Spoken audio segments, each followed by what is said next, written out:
আপনাদেরকে অনেক ধন্যবাদ দৈনিক বার্তাকে আমাদের সঙ্গে এইভাবে থাকার জন্য। আপনারা দেখেন, আমরা আসলে শিক্ষক, আমরা শান্তি, শৃঙ্খলা এবং প্রগতিতে বিশ্বাসী। আমরা শান্তিপূর্ণভাবে আমরা আমাদের রাষ্ট্রের কাছে, আমাদের রাষ্ট্রের অভিভাবকদের কাছে আমরা আমাদের দাবি আদায়ের জন্য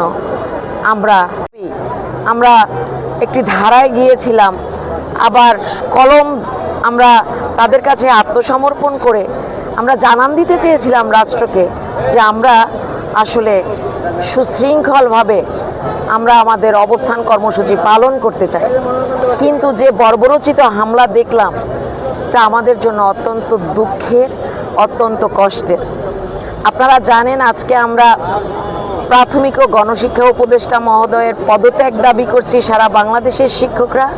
পাশাপাশি সারা বাংলাদেশে একযোগে কর্মবিরতি পালন হচ্ছে এবং পাশাপাশি দেখছেন মাঠ পর্যায়ে প্রশাসনিকভাবে আমাদেরকে অনেক চাপ দেওয়া হচ্ছে। সেই চাপকে, ভয়কে উপেক্ষা করে সারা বাংলাদেশের শিক্ষকরা যার যার নিজ উদ্যোগে কেন্দ্রীয় শহীদ মিনার উপচে পড়া ভিড়ে আমরা দেখতে পাচ্ছি।